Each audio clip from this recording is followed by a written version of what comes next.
काय काय लोक PSIच्या एक्झाम मधून 1-2 मार्काने फेल होऊन इथे येतात, किंवा जे लोकांची 12वी झाली आहे त्यांना ग्रॅज्युएशन कम्प्लीट करायचंय किंवा अजून कुठला कोर्स करायचा आहे, तर आपण स्टडी कसा मॅनेज करतो. तर स्टार्टिंगला ना आपल्याला 1-2 महिने जातात समजण्यासाठी की कुठल्या ठिकाणी कसं ड्युटीचं टायमिंग आहे ते मॅनेज करण्यात आपला वेळ जातो. पण जर एकदा आपल्याला ते कळलं ना, नॉर्मली जेव्हा आपण मुंबईमध्ये जॉईन होतो ना, स्टार्ट करतो, तेव्हा आपल्याला ऍज अ गार्ड ड्युटी म्हणून जास्त वेळ असतं ना की पोलीस स्टेशन देतात. आणि तिथे जर तुम्ही गेला तर तुम्हाला अभ्यासासाठी इनफ टाइम मिळतो, तर तुम्ही असं मॅनेज करू शकता आणि असं होतं. नेक्स्ट म्हणजे how to manage with senior. म्हणजे आपण आपले सिनियर असतात, PSI, PI, API, जे आपले हेड कॉन्स्टेबल असतात सिनियर ते असतात, तर त्यांच्याशी कसं मॅनेज करायचं. म्हणजे आपण खूपदा ऐकतो की यार बुली केलं जातं, दादागिरी केली जाते, तर कसं मॅनेज करायचं. तर पर्सनली मी हे फॉलो करते की तुम्ही सिनियर आहात, मी तुमच्याशी रिस्पेक्टफुली बोलेन, बट ओनली बिकॉज तुम्ही सिनियर आहात म्हणून मी तुमच्याशी बोलतात ना घाबरून नाही बोलणार. आणि जर तुम्हाला वाटतंय ना ही चुकीची गोष्ट आहे, ही माझ्यासोबत व्हायला नाही पाहिजे किंवा माझी यात काही चूक नाहीये, तर take stand for yourself. Okay. Next question is, ताई तू फॅमिली सोबत राहते की PG मध्ये राहते. तर मी माझ्या फॅमिली सोबत राहते. मी लहानपणापासून मुंबईला राहते, सो PG मध्ये नाही. PG म्हणजे एकाच रूम मध्ये 4-5 जण मिळून राहतात. खूप इम्पॉर्टंट क्वेश्चन की ताई फॉर्म कुठे भरायचा. जेव्हा ऍड येते तेव्हा आपण काय आपलं टार्गेट असतं, जिथे जास्त वॅकन्सी आहेत तिथे फॉर्म भरू, किंवा मुंबईत बोलल्यावर एक वेगळं अट्रॅक्शन असतं, असं वाटतं की बस मुंबईला फॉर्म भरू आणि तिथेच राहू वगैरे, तिथे जास्त सॅलरी मिळेल, तिथे बोलतात ना जास्त ऍडव्हान्टेज मिळेल तिथे फॉर्म भरल्यावर. तर मला स्पेशली सांगायला आवडेल, बिकॉज मी बघते माझे जे फ्रेंड्स वगैरे ते कसं मॅनेज करतात. म्हणजे फर्स्ट प्रायोरिटी तर आपली जागाच असते, पण जर तुमच्या जिल्ह्यात इनफ वॅकन्सी असेल ना, जागा जास्त असतील, तर तुमच्याच जिल्ह्यात फॉर्म भरा. बिकॉज इथे आल्यावर एका रूम मध्ये 4-5 जण राहतात, मग फॅमिलीला भेटायला जाण्यासाठी वेगळ्या सुट्ट्या काढाव्या लागतात, आणि एक दिवस यायला एक दिवस जायला, त्यात तिथे फॅमिली सोबत टाइम काय स्पेंड करणार असा प्रॉब्लेम होतो. म्हणून सांगते, जर तुम्ही फॉर्म भरताय, पॉसिबल असेल तर तुमच्या जिल्ह्यात फॉर्म भरा. खूप इम्पॉर्टंट गोष्ट, खूप इम्पॉर्टंट गोष्ट. उगाच तुम्ही इथे आल्यावर ती गोष्ट रिअलाइज व्हायला नको तुम्हाला, म्हणून मी आधीच सांगते. ताई आपण ट्रेनिंगमध्ये ना कोणत्या गोष्टीला जास्त महत्व दिलं पाहिजे, ड्रिलला, ग्राउंड रिलेटेड वर्क की लेक्चर. तर नॉर्मली मी पण तेच केलेलं की आपण ट्रेनिंगला गेल्यावर आपण इतकं ग्राउंडवर मेहनत करतो, इतकं फोकस असतो, इतकी एनर्जी तिथे टाकतो ना की लेक्चरला जाऊन आपण झोपून जातो. पण जेव्हा ट्रेनिंग नंतर तुम्ही जॉईन करताना तेव्हा तुम्हाला रिअलाइज होतं की अरे सगळे लेक्चरला आलेले लॉ वगैरेच कामाला येत आहेत, ऍज अ पोलीस म्हणून पण आणि ऍज अ इंडिव्हिज्युअल म्हणून पण. सो ट्रेनिंगमध्ये जास्त फोकस लेक्चरवर द्यायचं, जास्त एनर्जी तिथे टाकायची, अभ्यास करा. ओके. त्यानंतर नेक्स्ट क्वेश्चन इज, ताई जे ट्रेनिंगला जो शेड्यूल असतो आपला, जी लाईफ असते, तीच जॉईन झाल्यावर पण असते का? Answer is no. बिकॉज ट्रेनिंगला इतकं स्ट्रिक्ट शेड्यूल असतं, टाइमवर जेवण, टाइमवर झोपणं, टाइमवर workout, everything is on time. But जेव्हा तुम्ही बाहेर येता ना तेव्हा सगळ्या गोष्टी विस्कटलेल्या असतात. जेवणाचा पत्ता नसतो, झोपण्याचा टाइम नसतो, वर्कआउटचा तर टाइमच नसतो, वर्कआउटला तर टाइम पण नाही मिळत, अभ्यासाला टाइम नाही मिळत, तो काढावा लागतो लिटरली. सो बोलतात इट्स व्हेरी हार्ड की 9 महिने तुम्ही त्या गोष्टीची जी सवय होते ना, बाहेर येऊन ती अचानक गोष्ट विस्कटते, बट 1-2 महिन्यानंतर तुम्हाला ती स्वतःहून बोलतात ना ते मॅनेज करावं लागतं, ही डिफरंट लाईफ होऊन जाते.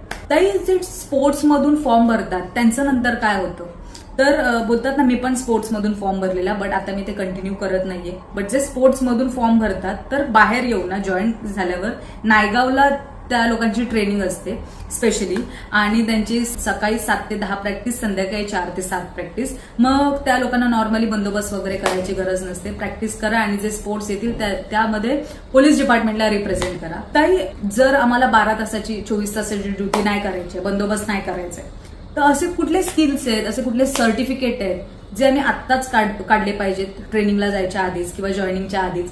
तर याचा मी एकदम डिटेल व्हिडिओ आधी बनवलाय, इफ यू वॉन्ट तुम्ही तो बघू शकता. बट थोडक्यात सांगते, जर तुम्हाला 12 तास 24 तास बंदोबस्त नाही करायचा आहे तर तुम्ही MSCITचं सर्टिफिकेट आणि टायपिंगचं सर्टिफिकेट, त्यात पण स्पेशली 30-40 मराठी असेल तर खूप बेस्ट, तुम्हाला एक ऑफिस स्टाफ म्हणून तिथे काम मिळून जातं.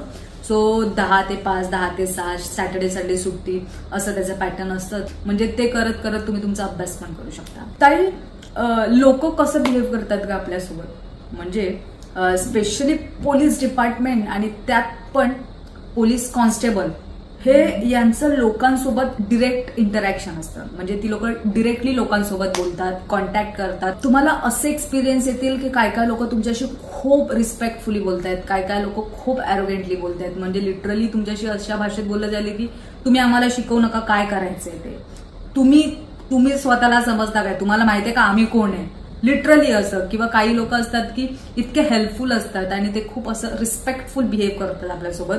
सो दोन्ही गोष्टी ऍट द सेम टाइम तुम्हाला एक्सपिरियन्स करायला मिळतील. आणि तुम्ही जसं तुम्हाला एक्सपिरियन्स येतील, तुम्ही काम कराल, तेव्हा तुम्हाला कळेल की कधी कोणत्या सिच्युएशनला तुम्हाला स्ट्रिक्ट दाखवायचंय स्वतःला, कधी तुम्हाला पोलाइट बिहेव करायचंय, कधी तुम्हाला नम्रतेने वागायचंय.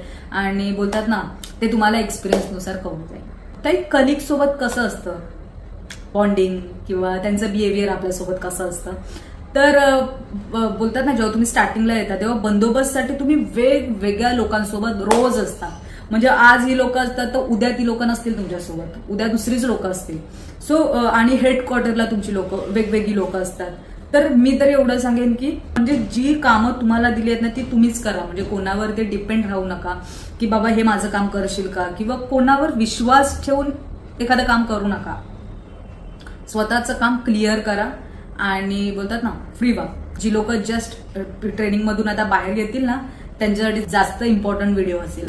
जॉईनिंग झाल्यानंतर फॅमिलीला किती टाइम देता येतो किंवा टाइम देता येतो का, देन आन्सर इज खूप कमी. म्हणजे मी माझ्या फॅमिली सोबत राहते म्हणून मला काय वाटत नाही. तरी 12 तास ड्युटी केल्यानंतर रात्रीच येऊन झोपते, सकाळी परत तसं कामाला जाते. खूप टाइम कमी देता येतो. बट जी लोक पीजी मध्ये राहत आहेत, मिळून राहत आहेत, एका रूममध्ये 4-4, 5-5 जण राहत आहेत मिळून, त्यांना तर टाइमच देता येत आहे. म्हणजे लिटरली 2-3 दिवस सुट्टी असेल ना तर एक दिवस या, एक दिवस जा, एक दिवस तिथे फक्त फॅमिली सोबत टाइम स्पेंड करा.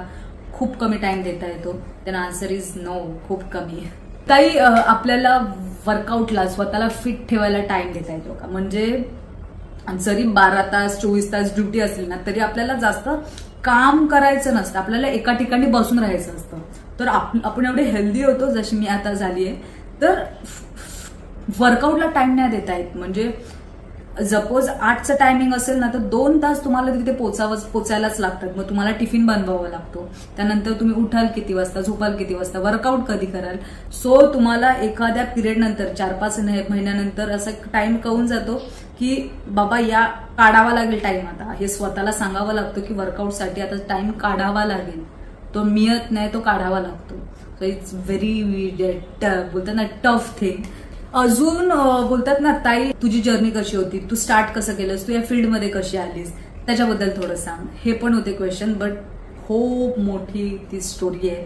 नंतर वेगळा त्याच्यावर व्हिडिओ बनवेन. जर हवा असेल तर मला कमेंट करून सांगा, मी नक्की बनवेन त्याच्यावर. होप मी सगळ्यांचे क्वेश्चन या व्हिडिओमध्ये कव्हर केले आहेत. म्हणजे बोलतात ना पर्टिक्युलरली तुम्ही विचारलं त्याच फ्रेममध्ये जर मी विचारलं नसेल तर समजू नका ताई तू माझं का नाही क्वेश्चन विचारलंस. तर असं नाहीये, मी 2-3 बोलतात ना जे जास्त क्वेश्चन विचारले आहेत त्यातले बऱ्यापैकी क्वेश्चन घेण्याचा प्रयत्न केलाय. And I hope you got clear and enough idea about it. आणि आजसाठी एवढंच. भेटू नेक्स्ट व्हिडिओमध्ये. Thank you so much for watching. Bye bye.